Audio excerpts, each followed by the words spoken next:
मेरे साथ मुनीर अहमद हैं, जम्मू के रहने वाले हैं। सीआरपीएफ में ये अपनी सर्विस दे रहे थे और पाकिस्तान की मीनल के साथ शादी करने के बाद जो मुनीर अहमद हैं वो सुर्खियों में आए थे।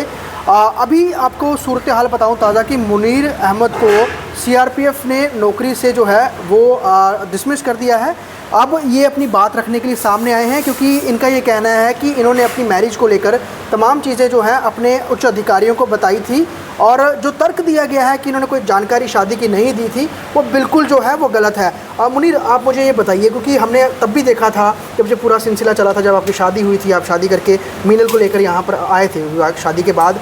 अभी जब ये पूरे सिनेरियो चल रहा था, इस बीच ये जो ऑर्डर आया है कि आपको नौकरी से डिसमिस किया गया है कि आपने जानकारी नहीं दी थी कि आप शादी कर रहे हैं, और उन्होंने ये भी कहा कि मीनल की जो उन्होंने कहा वीज़ा अवधि थी वो ख़त्म हो गई थी, उसके बावजूद आपके पास वो रह रहे थे। ये चीज़ों को आपने छुपाया है। इसको लेकर अब आप किस तरह की अपनी बात रखना चाहोगे, क्योंकि आपके ऊपर ये कार्रवाई हो चुकी है और आपका ये कहना है कि ये चीज़ें आपने बताई हुई थी, तो ये क्या तर्क हुआ कि इसके बावजूद भी एकदम से ये ऑर्डर इस तरह का आया? देखिए, मैंने शादी की, आपको पहले से ही मालूम है पूरा प्रक्रिया है। शादी मेरी कज़न्स के साथ हुई है। मेरी कज़न्स हैं, मेरे मामू की बेटी है और ये हमारा रिश्ता जो है बचपन में ही पेरेंट्स की तरफ से सेट किया गया था कि हम शादी करेंगे।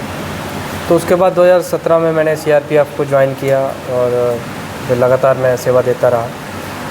तो मैंने डिपार्टमेंट को जब शादी करने के लिए हमने डिसीजन लिया कि अब शादी करनी है, तो मैंने 31/12/2022 को डिपार्टमेंट को एक लेटर लिखा। उसमें मैंने पूरी डिटेल्स लिखी कि ये हमारा ये पारिवारिक रिश्ता है और 47 में हमारा परिवार ऐसे 2 हिस्सों में बट गया।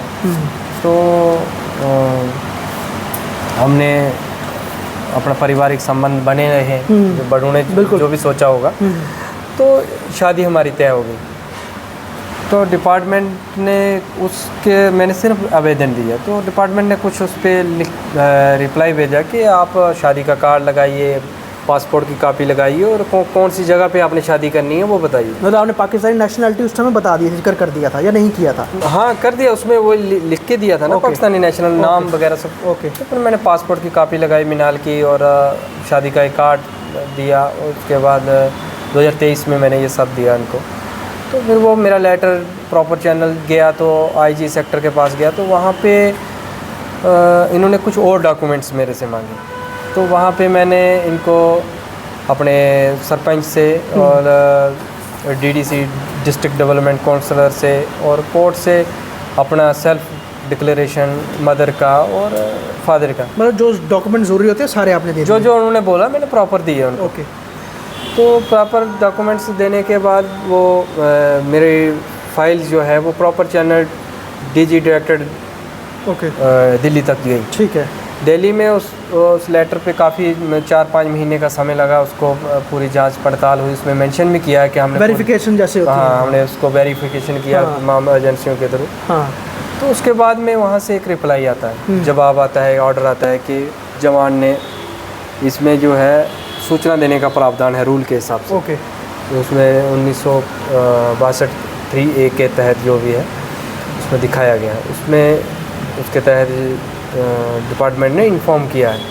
तो जवान के जो भी डॉक्यूमेंट्स चेक किए गए और उससे ये क्लियर होता है कि सब सही है और जवान की सूचना जो है डिपार्टमेंट को हो चुकी है। तो एनओसी का इसमें कोई उल्लेख नहीं है, एनओसी का कोई प्रावधान नहीं है। ओके, ठीक। तो सूचना हो चुकी थी। फिर उसी 24 दिन बाद हमारी शादी तय हुई। दोनों फैमिली को वीज़े तो मिल नहीं सकते थे पूरी। तो साथ में मेरे फादर की सेहत ज़्यादा ख़राब हो, कैंसर पेशेंट है, जो कि डिपार्टमेंट जानता है इसके बारे में। मैंने डिपार्टमेंटली इलाज करवाया है। अच्छा, उनका हेल्थ कैंसर पेशेंट है। ओके। मेरे फादर कैंसर पेशेंट। ठीक है।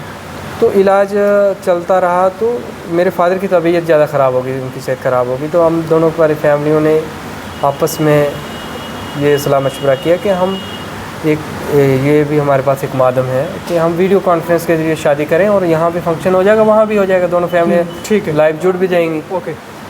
तो लाइव टेलीकास्ट जो हमारा एक जिसकी वो करवाया गया, उस पर हमारी शादी हुई, वीडियोग्राफी हुई, प्रॉपर तस्वीरें बनी। ओके।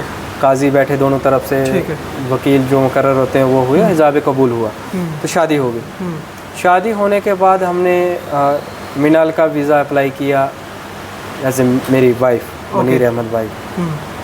तो वीज़े की तमाम प्रक्रिया हुई, वहाँ अप्लाई करना होता है, अप्लाई करने के बाद यहाँ वेरिफिकेशन के लिए आता है, फील्ड वेरिफिकेशन होती है, फिर दोबारा। तो वो वीज़ा आपने उनका किस बेस पे लगाया था? वो उनका टूरिस्ट वीज़ा था, कौन सा, किस तरह? नहीं, वो विजिट वीज़े पे आई थी। ओके, विजिट वीज़े पे आई एज ए वाइफ आई। कितनी देर के लिए वो उसका कुछ समय टाइम होता है, टाइम पीरियड कितनी? नहीं, वो जो वीज़ा इशू किया उन्होंने 15 दिन का वीज़ा, 15 दिन का किया। ओके, तो 15 दिन के वीज़े पे वो भारत आई, हमारे घर आई। तो अगर एक वाइफ को, अगर उनको आगे अपने हस्बैंड के साथ यहाँ इंडिया में स्टे करना है, तो उनके लिए लागू है कि वो LTV अप्लाई करें। ओके, तो विजिट वीज़ा जो है उसके अंदर करना होता है, उसको ख़त्म होने से 15 दिन के अंदर जी, जितने दिन का भी हो, जितने दिन का वीज़ा है।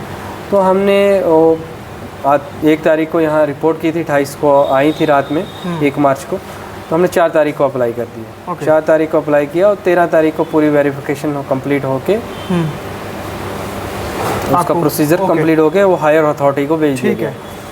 तो इन FRO की गाइडलाइन के मुताबिक जो भी यहाँ के हैं कि आपको टाइमली अप्लाई करना है उसको, बाकी प्रोसीजर उनका है, वो आपको स्टे दे सकते हैं।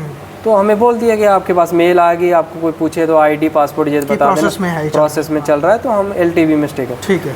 तो LTV की जो गाइडलाइन है जो उसकी भी, उसमें 21 दिन की वो है, 21 दिन तक अगर आपके पास नहीं पहुंचता है तो आप मतलब ग्रांट है आपके पास, उसको माना जाएगा। तो 21 दिन का टाइम भी हुआ तो ठीक था। उसी दौरान ये इंसिडेंट हो गया। ठीक है। जब इंसिडेंट हुआ तो हालात ख़राब हुए, गवर्नमेंट ऑफ इंडिया ने कुछ उस पर फैसले स्टेप लिए, तो तमाम पाकिस्तानियों को जाने के लिए कहा। तो उसमें एक क्लॉक रखा कि LTV वालों के ऊपर ये लागू नहीं होता है। अच्छा, ठीक है। ठीक, जिन्होंने प्रोसेस में लगाया है नहीं, मतलब LTV न्यू भी इशू होंगे, मतलब LTV पे कहीं भी ये इम्प्लीमेंट नहीं होगा। ठीक है। सारे पैरे उसमें लिखा हुआ है कि LTV पे नहीं लागू होता। तो हम LTV में थे, तो हमारा अचानक एक एग्जिट परमिट आ जाता है। हमने बात की तो वो कैंसिल भी होता है कि आपकी फ़ाइल को रीएग्जामिन किया जा रहा है। तो फिर उसके बाद कुछ देर के बाद दूसरे दिन तहसीलदार की तरफ से नोटिस दिया जाता है कि आपका वीज़ा जो है वो ख़त्म है, विजिट वीज़ा। तो आप उसके बाद इल्लीगल रह रहे हैं, यहाँ पे गैर कानूनी रह रहे हैं। जबकि आपने बताया कि हम उस प्रोसेस में चल रहे हैं जो। हाँ, मैंने पूरे डॉक्यूमेंट्स दिखाए। मैंने कहा आप FRO से बात करिए, और जिन्होंने हमें यहाँ पे रखा है हम उनसे बात करिए। जब अगर आप बताओ, अगर हम गैर कानूनी होते तो FRO हमें भेज नहीं देते। तो आप उनसे बात करिए। बोला नहीं, हमें DC साहब की गाइडलाइन इंस्ट्रक्शन मिली हुई है, तो हम उसको फॉलो कर रहे हैं। तो मैंने बातचीत की, तो समय कम था, सुबह हमको जाना भी था। तो उस समय न्यूज़ भी बहुत सारी चल रही थी, तो एक दिमाग में वो भी एक साइकोलॉजिकली टेंशन तो पूरी फैमिली में आ गई। तो नोटिस आ गया, तो हमने नोटिस और उस चीज़ को फॉलो करके हमने सोचा कि अब जाना पड़ेगा। तो हमने, हमारे पास डॉक्यूमेंट्स कंप्लीट थे। हमने अपने एडवोकेट हैं मेरे, अंकुश शर्मा जी, जो मेरे केस को हायर कर रहे हैं। तो मैंने उनसे बात की, मैंने उनको ये पूरे डॉक्यूमेंट्स दिखाए। तो उन्होंने भी इस चीज़ को समझा कि ये मतलब आप LTV में है। तो वही चीज़ हाई कोर्ट में अपील की गई उसके। तो हाई कोर्ट ने उसको सुना, समझा और उस पर एक ऑर्डर निकाला। स्टे दे दिया। ओके, LTV में है। तो उसके बाद मीनाल यहाँ रह रही थी। तो कल अचानक से आपने देखा होगा, पहले सोशल मीडिया में मुझे थोड़ी इन्फॉर्मेशन मिली कि CRPF। सबसे पहले आपने कहाँ देखा? सोशल मीडिया भी पता चला? सोशल मीडिया में मुझे थोड़ा पता लगा। मैंने कुछ ज़्यादा सीरियस नहीं लिया, कोई डिपार्टमेंट मुझे इन्फॉर्म करेगा। जब तक आपके पास कोई डॉक्यूमेंट नहीं आएगा तो सोशल मीडिया को इन्फॉर्म नहीं कर सकता है मीडिया। मैंने सोचा कि इन्होंने, अगर कोई ऐसी बात होती तो मुझे इन्फॉर्म करना था, मैं जवान। ओके, तो ठीक है। मैंने कल, मेरी छुट्टी भी ख़त्म हो रही थी, कल मैंने निकलना भी था। तो मैंने मंडे को मॉर्निंग वहाँ ज्वाइन भी करना। अभी आप कहाँ कार्यरत हैं? ये भोपाल मध्य प्रदेश। अच्छा, आपको वहाँ से यहाँ से ट्रांसफ़र कर दिया? यहाँ से वहाँ ट्रांसफ़र कर दिया। वो भी मुझे अचानक ट्रांसफ़र किया बगैर JT के। मेरा टेन्योर भी कंप्लीट नहीं हुआ था यहाँ। तो मैंने रीज़न पूछने की बहुत कोशिश की, लेकिन मुझे कोई संतोषजनक जवाब नहीं दिया कि आपको क्यों यहाँ से उठा के वहाँ कर दिया। तो क्या आपके पास कल कोई इस तरह का आपका डॉक्यूमेंट को मेल के थ्रू ऐसा आया आपके यूनिट की बटालियन की तरफ से कि आपके ऊपर ऐसा एक्शन लिया गया? नहीं, वो रिज़ाइन जो डिसमिस ऑर्डर है, वो डिपार्टमेंट के आदमी घर आए थे देने के लिए। आए थे देने? जी, ठीक है। तो अब आप नेक्स्ट, अब आप क्या, क्योंकि अब आपके पास यही है कि आप कानूनी इस पर जो है वो उस प्रक्रिया में चल सकते हैं। क्या सोचा है, क्योंकि ये कार्रवाई जिस तरह से हुई है और आप पे जो एलिगेशन लगाए गए हैं, आपने कहा है कि मैंने डॉक्यूमेंट्स दिखाए थे, हर चीज़ 2000 आपने 2022 से भी बताई थी, तो जो उसमें मेंशन किया गया वो चीज़ें गलत हैं, इस मतलब जो वहाँ पर बताया गया कि आपने सर्विस को वायलेशन की है, सर्विस कोड की वायलेशन? वो आपके सामने मैंने सारे तथ्य रखे, सारे डॉक्यूमेंट्स रखे, सारी एप्लीकेशन रखी। डिपार्टमेंट बोल रहा है हमें इन्फॉर्म नहीं किया, तो डिपार्टमेंट के ही लेटर मैंने रखे हैं, वो डिपार्टमेंट को पता है।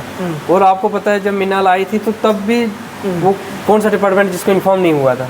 बड़ी बात ये है कि उस समय, क्योंकि एक कोई चीज़ पर्दे में होती है जहाँ लोगों को जानकारी नहीं होती, तो उसके बारे में कहीं ना कहीं प्रेशर नहीं रहता है। लेकिन आपकी शादी ऐसी थी कि जब मीनाल यहाँ पर आई थी तभी न्यूज़ चैनल अखबारों में छपा था, शायद हर जगह बात पता चली। जब ये चीज़ हुई तो आपके ऊपर तो ज़्यादा एक किस्म से एक दायित्व था ना कि अब हर चीज़ जो है सामने जल्दी करें, फटाफट करें। मैंने फ़ौरन उसी दिन, आप मेरे अभी भी व्हाट्सएप पे भी देखो, मैं उसने व्हाट्सएप से भी मैंने डॉक्यूमेंट्स वहाँ डाले, 72 बटालियन के डिप्टी कमांडेंट के व्हाट्सएप पे उन्होंने मांगे मेरे से।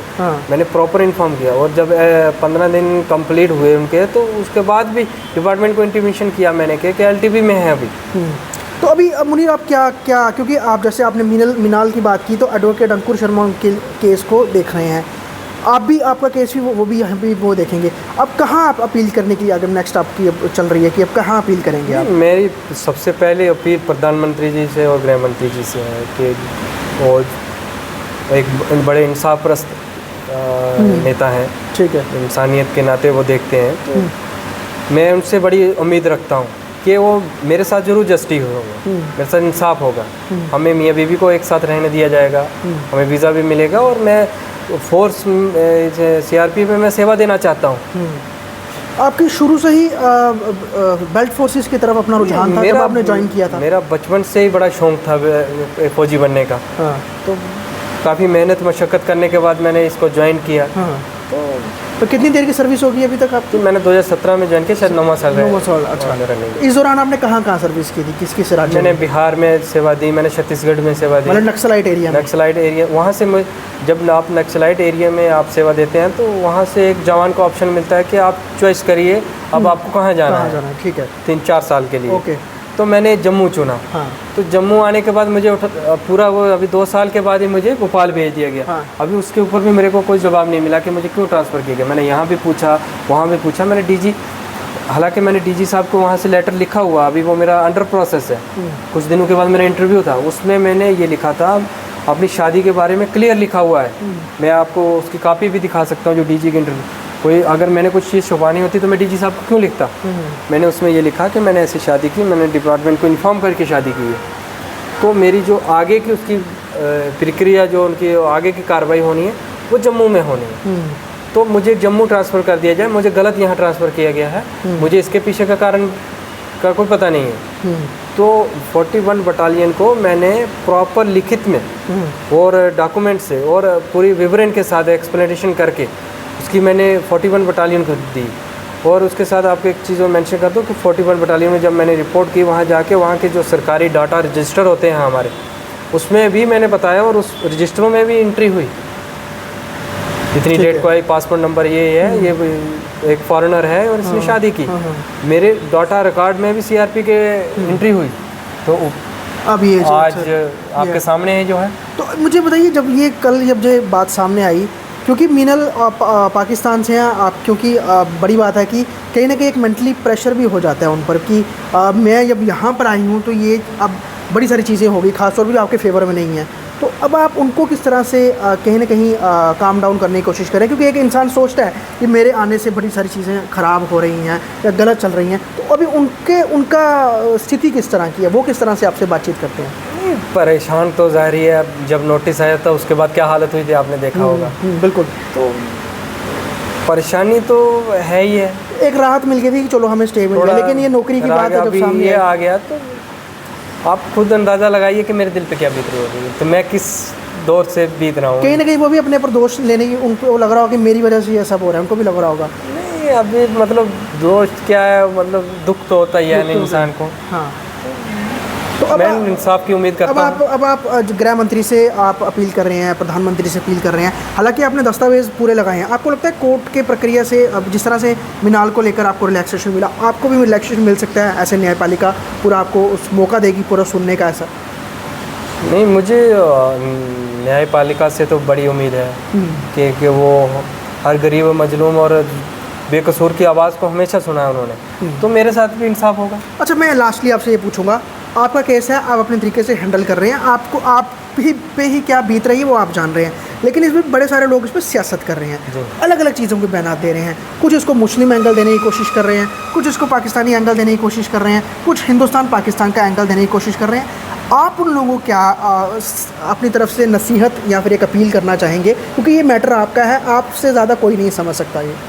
मैं नसीहत तो नहीं कहूँगा, मैं उनसे अपील ही करूँगा। बिल्कुल अपील करूँगा कि इंसानियत के नाते जो हकीकत है उससे वाकिफ़ हो जाओ, और एक इंसानियत के नाते मेरे मैटर को आपको मैंने सामने रखा है, ये हमारा पारिवारिक रिश्ता है, ये है, तो मेरी नौकरी का ये भी गलत आया है, और हम हस्बैंड वाइफ एक साथ रहना चाहते हैं, हमने शादी की है, जैसे बाकी हस्बैंड वाइफ आम पूरी दुनिया रहती है, तो वैसे हमें भी रहने का हक़ है, बिल्कुल, तो हमें रहने दिया जाए।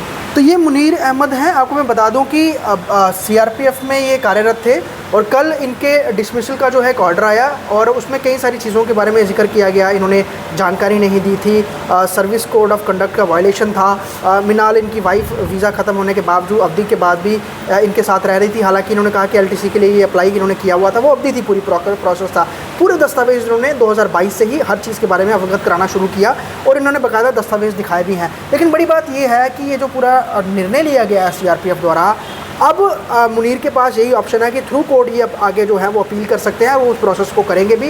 लेकिन बड़ी बात यह है, इनके नाम के ऊपर सियासत की जा रही है, बयान दिए जा रहे हैं, बहुत कुछ किया जा रहा है, लेकिन क्या बीत रही है उन पर, क्योंकि एक तरफ इनकी शादी है, इनकी धर्मपत्नी है, वहीं उनका जो राष्ट्रीय फ़र्ज़ है, जो सीआरपीएफ में नौकरी कर रहे थे, वो भी इनका लगाव है, वो भी इनका प्यार एक साथ है। दोनों चीज़ें बाकायदा रहना चाहते हैं, करना चाहते हैं और चाहते हैं कि सब चीज़ें सामान्य हो जाए। अब देखना है कि कोर्ट के ज़रिए किस तरह की इनको राहत मिलती है, लेकिन फ़िलहाल डिसमिसल के बाद मुनीर सामने आए हैं और अपनी बात रखी है और बाकायदा हर चीज़ की जानकारी हर किसी तक जो है पहुँचाने की कोशिश की है। जम्मू से केसर टीवी के लिए ख्वाहिश पटेल की रिपोर्ट।